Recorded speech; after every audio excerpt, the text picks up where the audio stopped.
Hello student, मैं वरुण अग्रवाल। मैंने अपनी लास्ट वीडियो में आपको बात करी थी ordinary linear differential equation with constant coefficient, यानी ऑर्डिनरी लीनियर डिफरेंशियल इक्वेशन क्या होती है और साथ ही जब उसका कोफिशिएंट उनके कैसे हो, कांस्टेंट हो। मैंने उस पर चर्चा करी थी। साथ ही आपको उसका सॉल्यूशन बताया था कि सॉल्यूशन क्या बताया था, याद करिए। आपको मैंने ऐसी डिफरेंशियल इक्वेशन का सॉल्यूशन बताया था। सॉल्यूशन दो पार्ट से मिलकर तैयार होता था। पहले पार्ट को हम बोलते थे कॉम्प्लीमेंट्री फंक्शन, इन शॉर्ट उसे लिखते थे CF, और साथ ही अपना जो दूसरा पार्ट था उसे हम बोलते थे पर्टिकुलर इंटीग्रल, जिसे हम शॉर्ट में लिखते थे PI।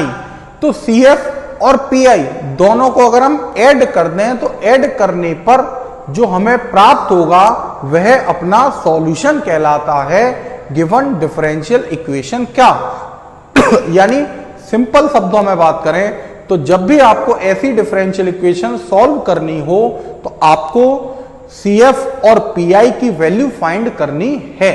और जब CF और PI की वैल्यू आ जाएगी, यानी कॉम्प्लीमेंट्री फंक्शन और पर्टिकुलर इंटीग्रल की वैल्यू आ जाएगी, उन दोनों की वैल्यू को y is equal to CF plus PI के फॉर्मूले में लिख देंगे और लिखने के पश्चात आपको सॉल्यूशन गिवन डिफरेंशियल इक्वेशन का मिल जाएगा। तो अभी ये तो थी बात किसकी कि इसका सॉल्यूशन क्या था। साथ ही मैंने अपनी लास्ट वीडियो में आपको कॉम्प्लीमेंट्री फंक्शन क्या होता है, उसे कैसे फाइंड करते हैं, उस पर मैंने चर्चा करी थी। और कॉम्प्लीमेंट्री फंक्शन के रूल क्या होते हैं उनको भी मैंने आपके साथ डिस्कस किया था। और एक एग्जाम्पल के माध्यम से मैंने आपको कॉम्प्लीमेंट्री फंक्शन निकालने का तरीका भी समझाया था।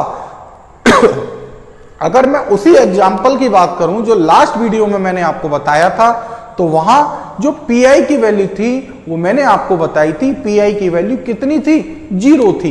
क्यों थी? क्योंकि उसका RHS 0 था। किसका? गिवन डिफरेंशियल इक्वेशन, जो आपकी डिफरेंशियल इक्वेशन दे रखी थी, उसका जो RHS था, यानी function of D into Y is equal to जो इक्वेशन थी Q की जगह पर 0 था। तो Q 0 था, इट मींस आपका PI यानी पर्टिकुलर इंटीग्रल की वैल्यू भी 0 थी। अब आज से हम बात करते हैं अपनी आज की इस वीडियो में कि जब आपका Q यानी जो डिफरेंशियल इक्वेशन है उसका जब RHS शून्य ना हो, 0 ना हो, तब हम कैसे अपना पर्टिकुलर इंटीग्रल फाइंड करेंगे। तो पहले बात करते हैं पर्टिकुलर इंटीग्रल क्या है। तो पहले पर्टिकुलर इंटीग्रल को समझते हैं, फिर RHS के अंदर जैसे जैसे आपके Q यानी फंक्शन ऑफ X होता था ओनली या कांस्टेंट होता था, तो Q की वैल्यू जैसे जैसे आपकी चेंज होती रहेगी, बदलती रहेगी, उस बदलाव के साथ हम PI की कैसे वैल्यू फाइंड करेंगे, PI के उस पर क्या रूल होंगे, हम उसकी चर्चा करेंगे। तो पहले हम समझते हैं PI क्या है, यानी पर्टिकुलर इंटीग्रल। इन शॉर्ट इसे बोलते हैं PI। तो if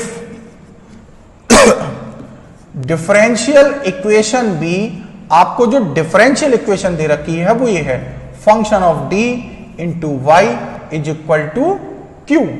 function of D into Y is equal to Q। ये क्या है? आपकी ordinary linear differential equation with constant coefficient. यानी ये जो function of D into Y लिखा है, यहां Y वाले टर्म और Y के जो डेरिवेटिव वाले टर्म हैं उनके जो कोफिशिएंट हैं वो सभी कांस्टेंट हैं। तो वह function of D into Y, तो ये हो गया LHS। इसकी हेल्प से हम अपना कॉम्प्लीमेंट्री फंक्शन यानी CF फाइंड करते थे। अब हम बात करते हैं अपने RHS की। RHS में है Q यानी Q को हम बोलते थे फंक्शन ऑफ X ओनली और कांस्टेंट। तो हम बात करते हैं किसकी? PI की। तो PI इस डिफरेंशियल इक्वेशन का क्या होगा? तो PI बराबर होगा 1 upon function of D into Q। 1 upon function of D into Q, यानी हम क्यू को इंटीग्रेट कर दें किसके रेस्पेक्ट में, यानी डी के रेस्पेक्ट में। 1 अपॉन फंक्शन ऑफ डी का मतलब क्या हो गया, अभी आपको लास्ट मैंने बताया था डी का मतलब था D D x, D square आता था तो d2 upon D x square, यानी 2 टाइम का। तो फंक्शन ऑफ डी में 1 टाइम, 2 टाइम, 3 टाइम, 4 टाइम के डेरिवेटिव हो सकते हैं, यानी first derivative, second derivative, third derivative, fourth derivative. तो हम क्या करेंगे, ये जो फंक्शन ऑफ डी है इसको हम 1 अपॉन फंक्शन ऑफ डी लिख लेंगे और इनटू में उसके क्या क्यू, यानी क्यू पर हम अप्लाई करेंगे 1 अपॉन फंक्शन ऑफ डी को, और इस टर्म से हम एलिमिनेट करेंगे किसको, डी को। हम किसको एलिमिनेट करेंगे, डी को। तो डी को एलिमिनेट करने के बाद किसको, डी को एलिमिनेट करने के बाद आपको जो नई वैल्यू प्राप्त होगी विदाउट डी, वो हमारी वैल्यू क्या कहलाएगी, पी आई कहलाती है। क्या कहलाती है, पी आई। किसको एलिमिनेट करने के बाद, डी को। डी जैसे ही यहां से एलिमिनेट हो जाएगा, यानी Q जो आपको फंक्शन ऑफ x दे रखा है, उसके जो हम रूल्स अभी अपनी आगे बात करने वाले हैं, उस रूल्स को अप्लाई करेंगे और अप्लाई करने के बाद यहां से फंक्शन ऑफ d में से हम d को क्या करेंगे, एलिमिनेट करेंगे, और d को एलिमिनेट करने के बाद हमें जो वैल्यू प्राप्त होगी वही वैल्यू आपकी given ordinary linear differential equation की पी आई यानी पर्टिकुलर इंटीग्रल को रिप्रेजेंट करेगी। तो पी आई यानी पर्टिकुलर इंटीग्रल कब निकल के आएगा, जब हमारा ये जो फॉर्मूला लिखा है पी आई बराबर 1 upon function of D of Q, यानी यहां से हम डी को हटा दें, डी को एलिमिनेट कर दें, तो डी के एलिमिनेट करने के बाद जो आपको नई वैल्यू मिलेगी वह वैल्यू आपकी पी आई यानी पर्टिकुलर इंटीग्रल कहलाएगी। तो अभी आप समझ गए, ये तो था पी आई ज्ञात करने का तरीका। अभी आपको जब मैंने अपनी लास्ट वीडियो में एक क्वेश्चन बताया था जिसका कि RHS 0 था, यानी Q इज इक्वल टू 0 था, तो अभी हम पी आई उसी फॉर्मूले से निकालें जो लिखा है। अभी Q की जगह 0 रखेंगे तो 0 अपॉन फंक्शन ऑफ डी हो जाएगा, और जब 0 का मल्टीप्लाई किसी भी के साथ भी करेंगे तो ओवरऑल आपकी वैल्यू क्या आ जाएगी, 0। तो इसीलिए हमने अपनी लास्ट क्वेश्चन, जब मैंने अपनी लास्ट वीडियो में बताया था, तो वहां मैंने पी आई की वैल्यू को डायरेक्टली 0 लिखा था। क्यों, क्योंकि अपना RHS यानी Q की वैल्यू 0 थी, और पी आई का जो फॉर्मूला है उस फॉर्मूले के आधार पर हम कह सकते हैं कि जब Q 0 होगा तो उस स्थिति में आपके पर्टिकुलर इंटीग्रल की वैल्यू भी 0 होगी। तो ये तो हमने बात करी है जनरल फॉर्मूला पी आई का। अब जो हमारे पास समस्या है कि क्या हम यहां से डी को कैसे रिमूव करेंगे, डी को कैसे एलिमिनेट करेंगे।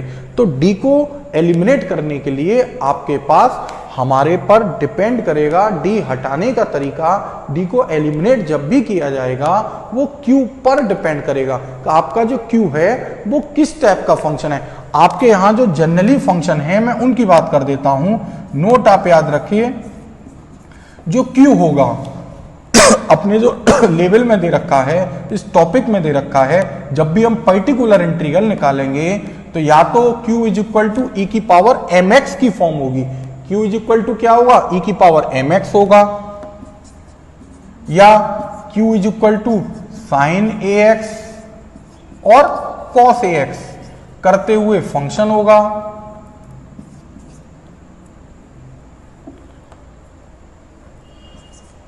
यानी आपके पास q की वैल्यू जो होगी, जो RHS होगा e की पावर mx करके होगा, या q is equal to mx ना करो a कर लो, क्योंकि m हम CF में लेते थे तो कंफ्यूजन नहीं रहेगा।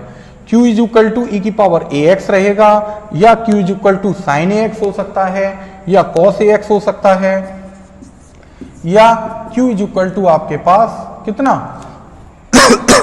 x की पावर करते हुए हो सकता है, x की पावर 2, x की पावर 3, यानी एक पोलिनोमियल हो सकता है x स्क्वायर, x क्यू, इस तरह के आपके पास फंक्शन यानी पोलिनोमियल फंक्शन हो सकते हैं। साथ ही ये मल्टीप्लाई की फॉर्म में हो सकते हैं, यानी q is equal to x x की पावर n इंटू e की पावर ax की फॉर्म हो सकती है, या आपके पास q जो हो सकता है e की power ax into sine bx हो सकता है, या e की power ax into cos bx हो सकता है। ये मैं आपको बता रहा हूं कि अपने यहां जो टॉपिक चलेंगे उसमें पीआई क्या हो सकता है, पीआई की वैल्यू यानी जो अपना आरएचएस होगा क्यू वो क्या क्या हो सकता है। ई की पावर ax की फॉर्म में हो सकता है, साइन ax हो सकता है, कॉस ax हो सकता है, x की पावर में हो सकता है यानी कोई पॉलिनोमियल हो सकता है, या x के साथ मल्टीप्लाई में e की पावर हो सकती है, या e के साथ मल्टीप्लाई में साइन हो सकता है, या e के साथ मल्टीप्लाई में कॉस हो सकता है, या फिर ऐसा हो सकता है कि q is equal to x की पावर भी हो, e की पावर भी हो और साइन हो, या क्या हो आपके पास कॉस हो। ये आपके स्टैंडर्ड q की वैल्यू हो सकती है, और मे भी आपके पास q इज इक्वल टू आपके ट्रिग्नोमेट्रिक फंक्शन हो सकते हैं। क्या हो सकते हैं? ट्रिग्नोमेट्रिक फंक्शन, जैसे sec ax, cosec ax, tan ax, इस टाइप के आपके पास फंक्शन हो सकते हैं। तो अभी मैं आपकी बात कर रहा हूं कि हम कैसे अपना जब q इन फंक्शंस के रूप में होगा तो हम pi की वैल्यू कैसे निकालेंगे, और pi की वैल्यू कब निकलेगी, जब यहां से हम अपने फंक्शन ऑफ d में से हम d को रिमूव कर दें, d को एलिमिनेट कर दें। d के एलिमिनेट होते ही आपके पास pi की एक्यूरेट वैल्यू आ जाएगी। अब बात कि जब जैसे जैसे आपका q का फंक्शन चेंज होता रहेगा वैसे वैसे आपके pi को फाइंड करने के रूल चेंज होते रहेंगे। तो फिलहाल मैं आज आपको q इज इक्वल टू जब e बराबर ax की फॉर्म हो उसकी बात करता हूं, यानी rule for pi, rule for pi। तो उसमें हम बात करते हैं केस फर्स्ट की। किसकी? Case first. केस फर्स्ट कब? When q is equal to e की पावर ax की फॉर्म हो। क्या हो?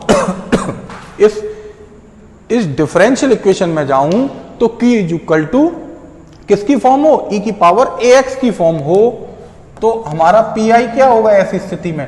pi इज इक्वल टू होगा 1 upon function of d into e की पावर ax। तो यानी अपना क्या फॉर्मूला बन के तैयार हो गया? pi फाइंड करना है किसका?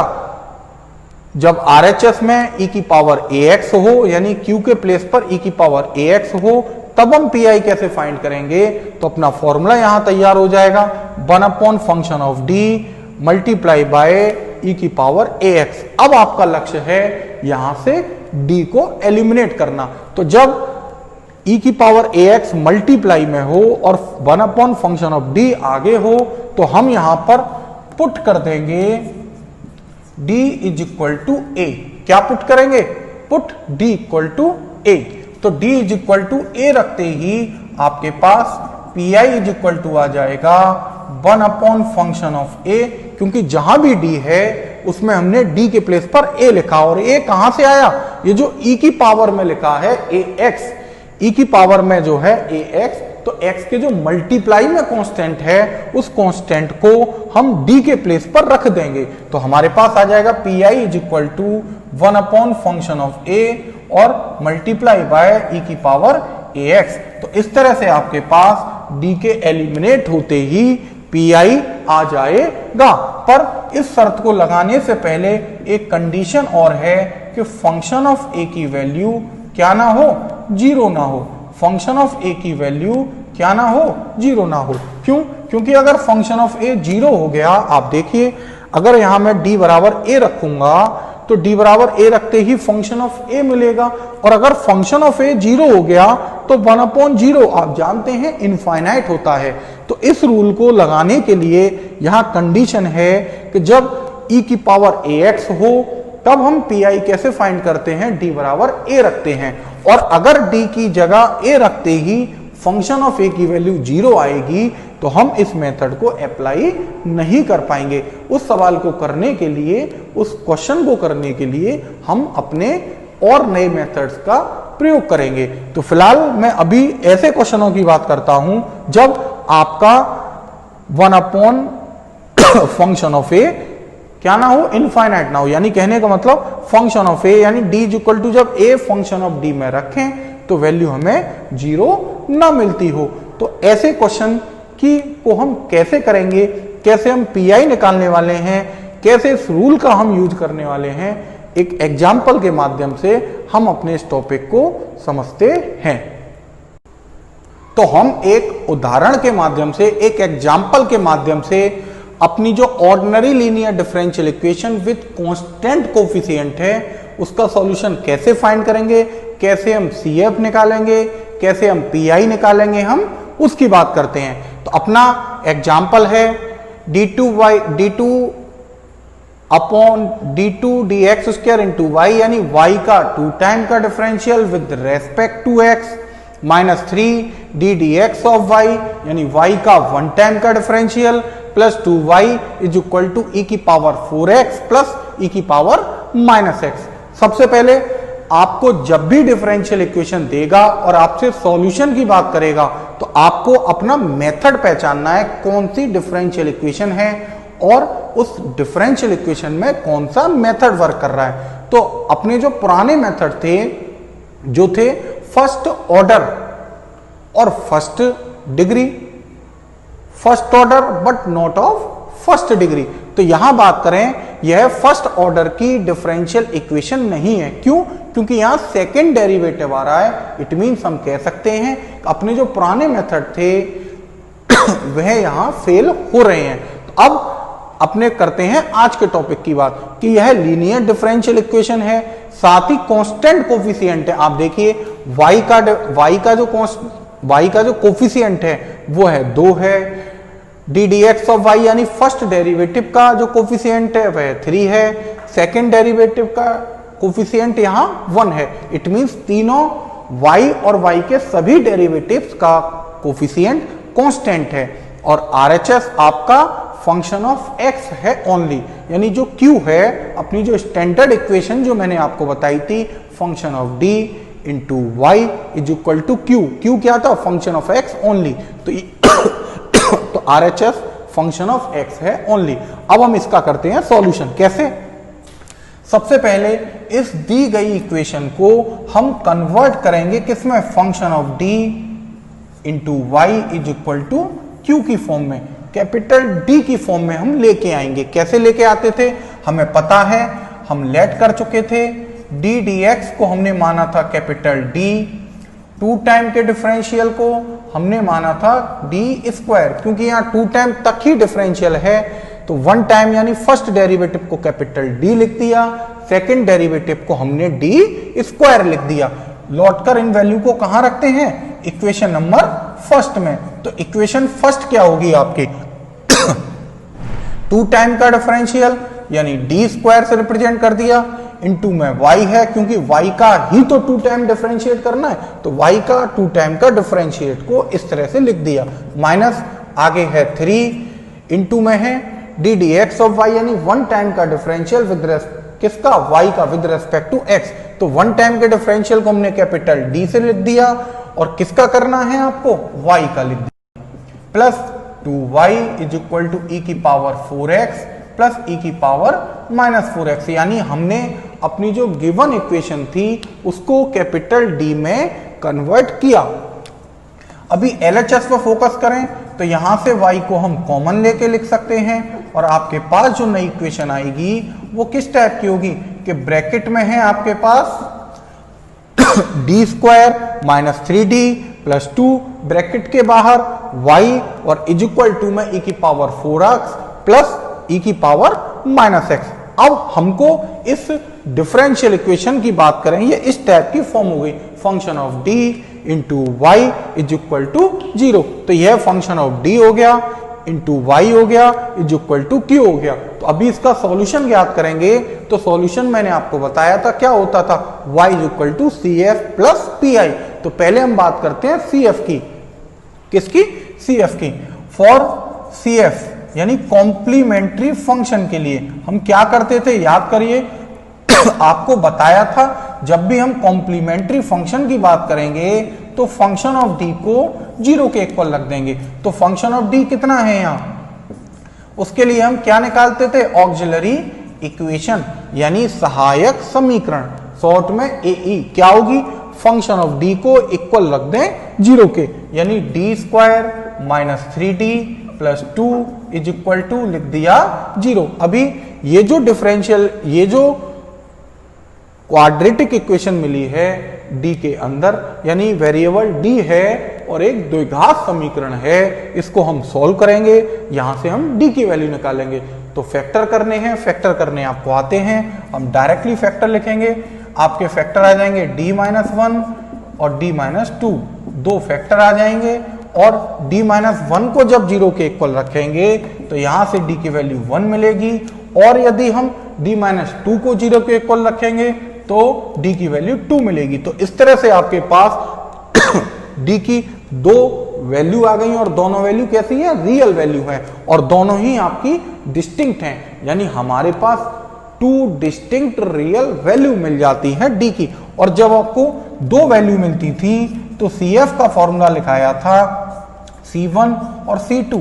आपको दो कांस्टेंट लेने होते थे, पहला कांस्टेंट जो C1 है उसके इनटू में e की पावर में d की पहली वैल्यू को x के साथ मल्टीप्लाई करते हुए लिखते थे, यानी e की पावर में 1 इंटू एक्स हो जाएगा C1 के साथ, प्लस C2 के साथ इनटू में e की पावर में कौन, d की वैल्यू, सेकंड वैल्यू कौन है 2, तो 2 इंटू एक्स। इस तरह से आपके पास क्या आ गया, CF।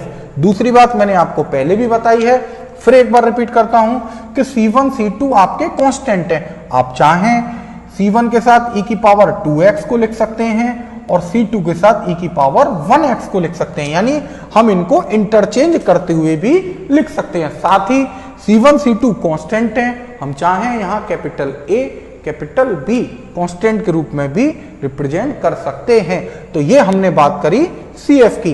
अब हम बात करते हैं किसकी, PI की। PI in the sense particular integral. तो इसका पर्टिकुलर इंटीग्रल यानी विशेष समाकलन क्या होगा।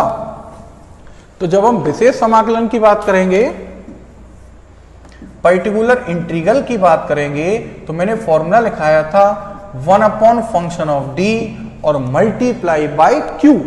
1 अपॉन फंक्शन ऑफ डी और मल्टीप्लाई बाय क्यू। तो क्यू कितना है, यहां क्यू है आपकी जो गिवन इक्वेशन है उसका RHS, या फिर यहां जो function of D into y is equal to Q होता था। तो क्यू का मतलब कितना है यहाँ, e की पावर 4x प्लस e की पावर माइनस एक्स, e की पावर 4x प्लस e की पावर माइनस एक्स।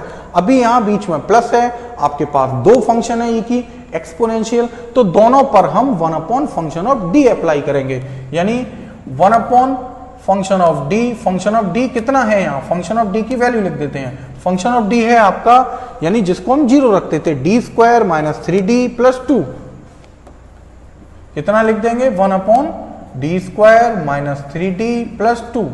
अगला काम, इस 1 upon D square minus 3d plus 2 का मल्टीप्लाई e की पावर 4x के साथ और साथ ही की पावर माइनस एक्स के साथ करते हुए लिखें, तो क्या 1 upon D square minus 3d plus 2 into में लिखा e की power 4x plus 1 upon D square minus 3d plus 2 into में e की पावर माइनस एक्स। अगर हम बात करें, आपका जो पर्टिकुलर इंटीग्रल है PI है, वह आपके दो पार्ट में ब्रेक हो गया। अब हम इस पर अलग रूल अप्लाई करेंगे, इस पर अलग रूल अप्लाई करेंगे। तो याद करिए, e की पावर का रूल मैंने क्या बताया था, आपको बताया था जब फंक्शन ऑफ d हो और इनटू में e की पावर ax हो, तो हम d के प्लेस पर इस a को लिख देते थे।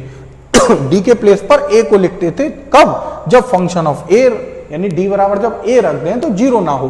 तो यहां e की पावर ax, a का मतलब 4 है, तो हम d के प्लेस पर 4 रखते हैं। इसमें कितना रख दें, d के प्लेस पर 4, तो 4 का square minus 3 into 4 plus 2 into में e की पावर 4x। यहां 0 नहीं आना चाहिए, अगर 0 आएगा तो आपका ये मेथड फेल हो जाएगा। अब हम अगले में बात करते हैं, रख के देखेंगे 0 नहीं आएगा, क्योंकि सवाल ही ऐसा मैंने चुना है जहां ये जीरो ना आता हो। जब जीरो आएगा तो हम जब जीरो आएगा उसको कैसे सॉल्व करेंगे अपने अगली वीडियो में अगले टॉपिकों पर चर्चा करेंगे।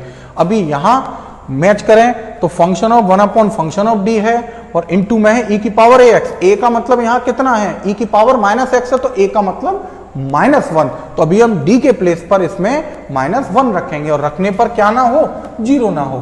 तो यहां -1 की पावर 2 -3 इंटू में -1 प्लस 2 इंटू e की पावर -x। यानी कहने का मतलब मैंने क्या किया, यहां पहले वाला जो pi था pi का जो पहला पार्ट था उसमें फंक्शन ऑफ d में d के प्लेस पर 4 लिखा है और सेकंड जो pi का पार्ट था फंक्शन ऑफ d उसमें d के प्लेस पर -1 लिखा है। अब आपकी सिंपल कैलकुलेशन 4 की पावर 2 16 प्लस 2 18 18 माइनस 12 करेंगे 1/6 आ जाएगा।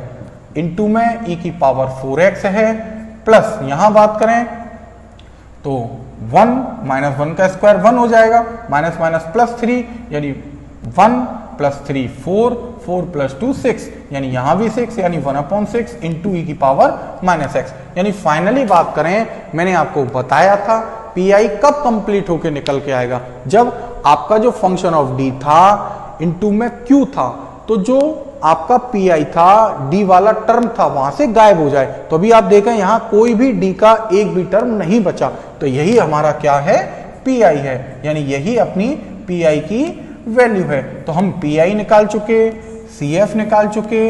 अभी सॉल्यूशन क्या होगा, solution of given differential equation. क्या था सॉल्यूशन आपका, y is equal to C F plus P I. क्या बताया था आपको फॉर्मूला, तो y is equal to C F plus P I होता था।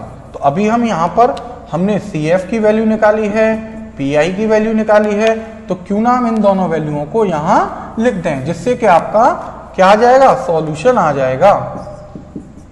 तो y is equal to C F, C F की वैल्यू कितनी है आपकी c1 e की पावर x प्लस c2 में इनटू में e की पावर 2x प्लस पी की बात करें तो पी में 1/6 दोनों में से कॉमन लेकर लिख सकते हैं 1/6 और ब्रैकेट में आएगा e की पावर 4x प्लस e की पावर -x। इस तरह से यह अपना क्या है, solution of given differential equation. तो ऐसी इक्वेशन, ऐसी डिफरेंशियल इक्वेशन को सॉल्व करने के लिए पहले हम CF की वैल्यू निकालेंगे, फिर हम PI का जो रूल है उनको फॉलो करते हुए PI की वैल्यू निकालेंगे और लास्ट में हम CF और PI की वैल्यू को ऐड करते हुए अपना सॉल्यूशन गिवन डिफरेंशियल इक्वेशन का फाइंड कर लेंगे। तो आज मैंने अपनी इस वीडियो में PI क्या होता है उसकी बात करी और PI पर आधारित एक रूल जब Q बराबर e की पावर ax की फॉर्म हो उसकी बात करी। तो मैं अपनी अगली वीडियो में पीआई के ही कुछ और जो केस हैं उन पर चर्चा करूंगा, साथ ही उन पर आधारित उदाहरणों पर भी मैं बात करूंगा। तो अगली वीडियो तक के लिए आप सबसे नमस्कार।